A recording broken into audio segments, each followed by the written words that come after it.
ایک پتھر جس کو دنیا حجر اسود کے نام سے جانتی ہے، ہم اس کو چوم رہے ہیں، ہم اس کو بوسہ دے رہے ہیں، ہم اس کو چھو رہے ہیں اور اس کو عبادت کا ایک حصہ مان رہے ہیں۔ بظاہر اس پتھر کی بھی تعظیم ہے۔ عقل یہ کہتی ہے جس طریقے سے پتھر سے بنے ہوئے بتوں کی پوجا شرک ہے، اسی طریقے سے حجر اسود کو چھونا بھی شرک ہونا چاہیے، حجر اسود کو چومنا بھی شرک ہونا چاہیے، لیکن یہاں ہماری عقل تسلیم نہیں کی جائے گی۔ حضرت عمر فاروق نے اس پتھر کو چھوتے ہوئے اور بوسہ دیتے ہوئے، بلکہ بوسہ دینے اور چھونے سے پہلے کیا کہا تھا؟ انی اعلم انک حجر، اے پتھر میں جانتا ہوں کہ تو ایک پتھر ہے۔ انی اعلم انک حجر لا تضر ولا تنفع۔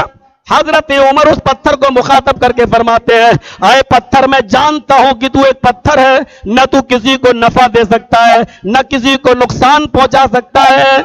اگر میری آنکھوں نے محمد رسول اللہ صلی اللہ علیہ وسلم کو تجھے چومتے ہوئے نہ دیکھا ہوتا، اگر میری نگاہوں نے محمد رسول اللہ کو بوسہ دیتے ہوئے نہ دیکھا ہوتا، ما قبلتک، تو میں بھی تجھے بوسہ نہیں دیتا۔ اے پتھر میں تجھے صرف اس لیے چوم رہا ہوں کیونکہ ہمارے نبی جناب محمد رسول اللہ نے تجھے چوما ہے۔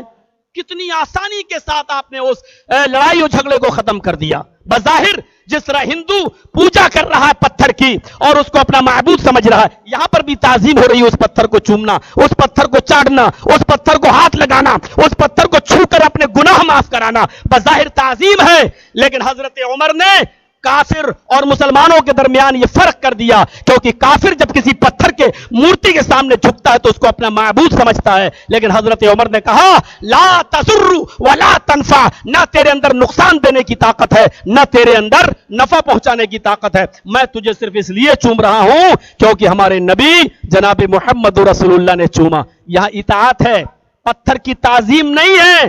ہم اس پتھر کو چوم اس لیے نہیں رہے کہ اس میں نفع و نقصان کا مالک ہے وہ، بلکہ صرف نبی اکرم کی اطاعت کر رہے ہیں۔ نبی نے چوما، ہم بھی چوم رہے ہیں۔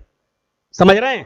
ہماری عقل نہیں دیکھی جائے گی، ہماری عقل کے خلاف ہے پتھر کو چومنا، لیکن چونکہ محمد رسول اللہ نے چوما اس لیے ہم بھی چومیں گے۔ اطاعت اس میں جو عقل کے خلاف ہو، ہماری عقل اجازت نہیں دے رہی ہے لیکن رسول نے کیا، ہمیں کرنا پڑے گا، ہماری عقل نہیں چلے گی، رسول کی اطاعت چلے گی۔ آئیے ایک چیز اور دکھائیں، اطاعت اس کے اندر جو ہماری غیرت کے خلاف ہو، ہماری غیرت گوارا نہیں کرتی ہے لیکن چونکہ رسول نے کیا ہے ہمیں کرنا پڑے گا۔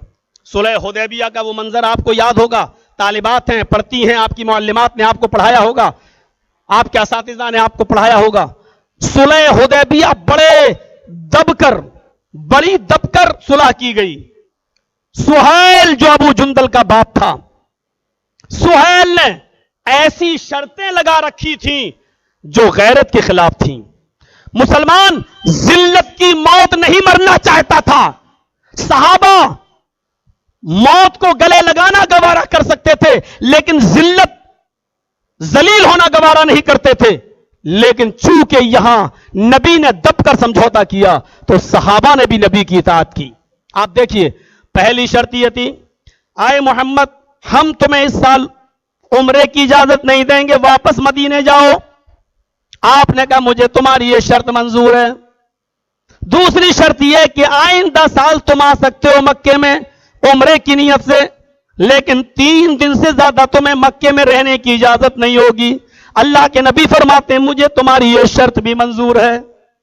صحابہ کہہ رہے ہیں اللہ کے رسول اتنا دب کر فیصلہ؟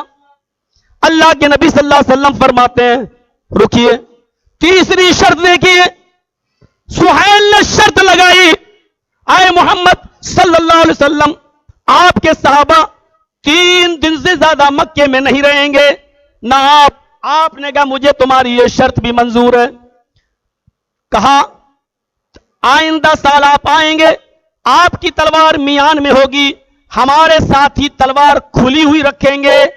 آپ نے کہا ہمیں تمہاری یہ شرط بھی منظور ہے، اس لیے کہ ہمارا کوئی مقصد لڑنے اور جھگڑنے کا ہے ہی نہیں۔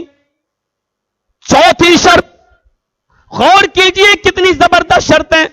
چوتھی شرط، ہمارا کوئی آدمی اگر مدینے آ جائے گا، کلمہ پڑھ لے اور مسلمان ہو کر اگر وہ مدینہ چلا جائے تو آپ کو میرا آدمی واپس کرنا پڑے گا، لیکن اگر آپ کا کوئی آدمی ہمارے ہاتھ لگ گیا تو ہم واپس نہیں کریں گے۔ اللہ کے نبی فرماتے ہیں ٹھیک ہے، مجھے تمہاری یہ شرط بھی منظور ہے۔ ایسی شرط کوئی لگا سکتا ہے؟ میرا آدمی